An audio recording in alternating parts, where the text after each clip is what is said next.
A new scandal rocking the Vatican. A senior cleric has been arrested by Italian police investigating allegations of money laundering. Monsignor Nunzio Scarano is accused of trying to transfer $26 million in cash from Switzerland. He had been under investigation by Italian police for a series of suspicious transactions through the bank. Well, a member of the Italian Secret Services and a financial broker were also arrested in connection with the same case.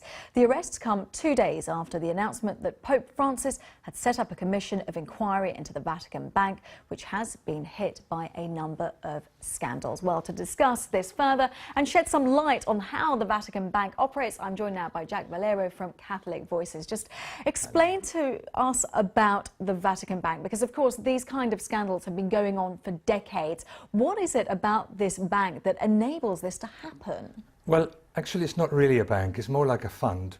It's quite small, it's got 19,000 customers. It's got £7 billion pounds in assets, which is tiny for a financial institution. It has 112 staff, and it makes no loans. It doesn't loan any money to anyone. It takes deposits, and it invests them in government and corporate bonds in very safe ways. It has modest profits. The last time was 55 million, which it uses for works of mercy around the world. And the money there is not the Vatican's money, really. I mean, there's some money from the Vatican. Most of the money belongs to religious orders of nuns and monks who are around the world doing these works of charity, and they want to have the money there so that they can access it when they are out in the wild in some remote village. This bank, this facility called the Institute of Religious Works, was started during the Second World War by Pope Pius XII, and then it had to be very hush-hush and behind closed doors. And the problem with it is that it's remained very secretive, all behind closed doors, and it hasn't caught up with how banks are run in the 21st century. That's why the process of reform was already started a year ago by Benedict.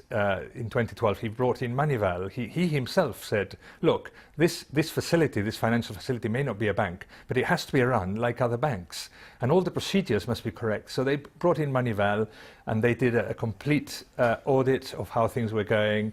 And they were happy with the result. They said the Vatican has come a long way in a very short time. There's still some way to go. But, you know, as Catholics, we were very happy that the Pope brought in somebody external to the bank, to the church, to look into this so that it could be completely transparent and accountable, because that's what we want. But it's this question about the secrecy, and traditionally the Vatican Bank doesn't cooperate with Italian authorities, and it's all because of the independent state of the Vatican City state. Will this latest internal investigation, will it cooperate with Italian police? Yes, of course. Of course they want to cooperate with Italian police and with European police and all the authorities. Pope Francis, in fact, has named this group of 5 people, which is a bigger thing. I think pundits in the Vatican are looking at this and thinking, this is a big deal.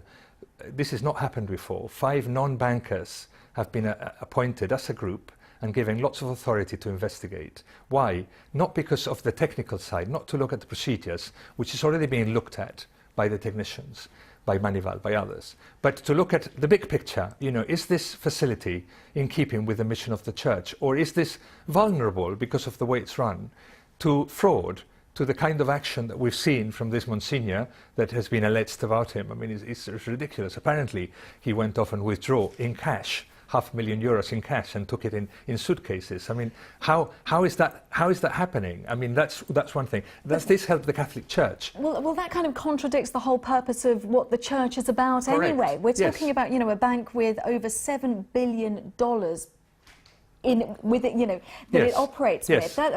For a church that deals with poverty, that deals with helping people, it's very difficult to comprehend. $7 billion is a tiny financial facility, but the point of having this money is to help the poor around the world by the religious orders.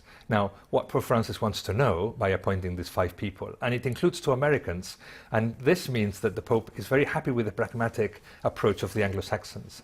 What the Pope wants to know is this facility really serving the mission of the Church to help the poor?